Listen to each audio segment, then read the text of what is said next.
God coming up.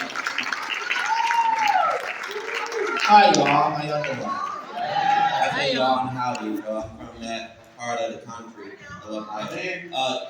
Bishop and I are from the same area, the Pines and Napoleon, and so it's really nice being here in a big city again.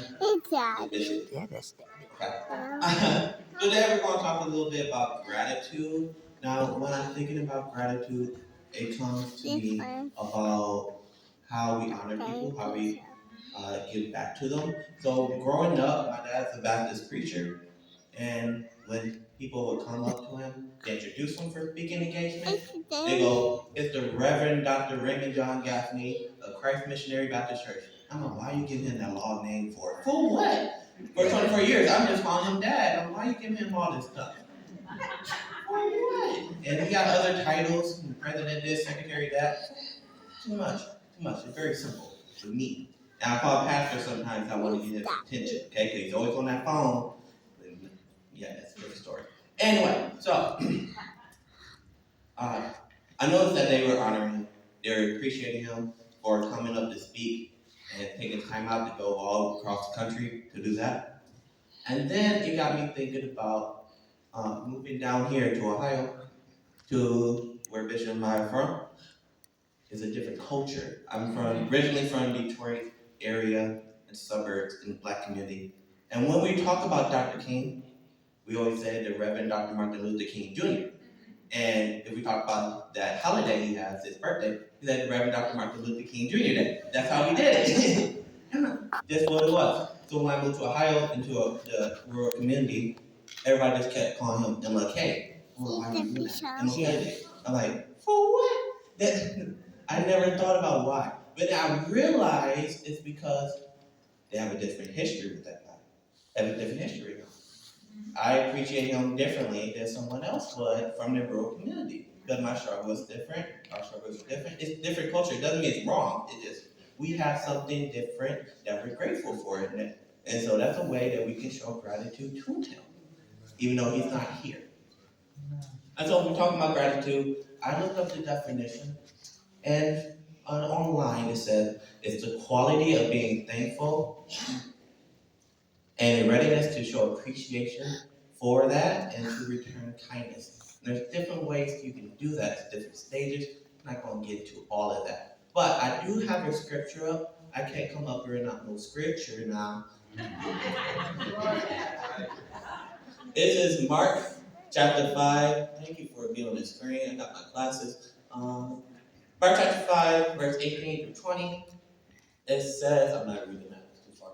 Okay. And when he was come into the ship, he that had been possessed with the devil prayed him that he might be with him.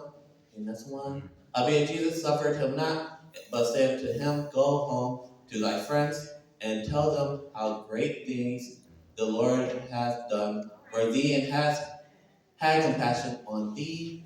And he departed and began to publish in, I'm not saying that word, too many syllables, how great things Jesus had done for him, and all men did marvel. Now that's the story of the man who had all those demons in him, and Jesus prayed over him and cast him out into the pits.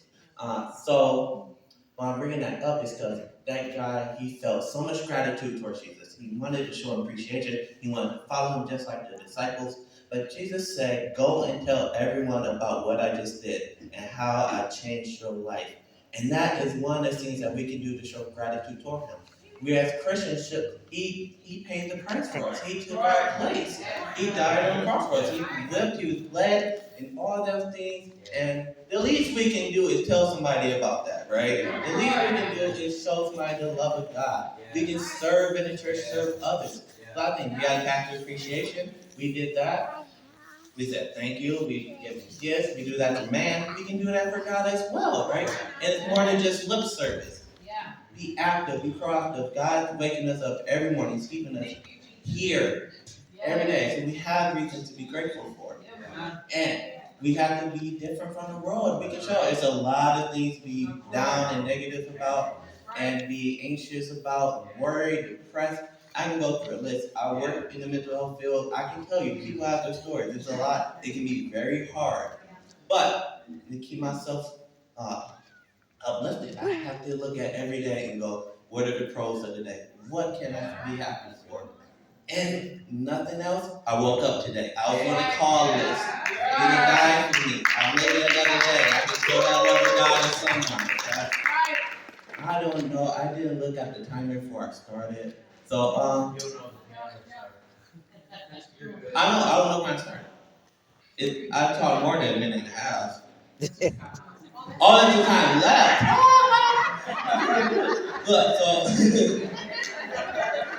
I come Baptist tradition, they would close for like 30 minutes. My grandfather said he would preach as long as a baseball game. You know, that's 9 innings, and sometimes they got overtime and they only score 2 points. I ain't gonna do y'all like my dad. He started hooting and hollering. But what I learned from him is to show people gratitude when they do things for you. You want to repay. You want to pray to God. Even if you don't think somebody deserves it, you're not doing it for them. You're doing it for Him to glorify the kingdom and edify it. I'm going to end a little early. So God bless you and thank you for this opportunity.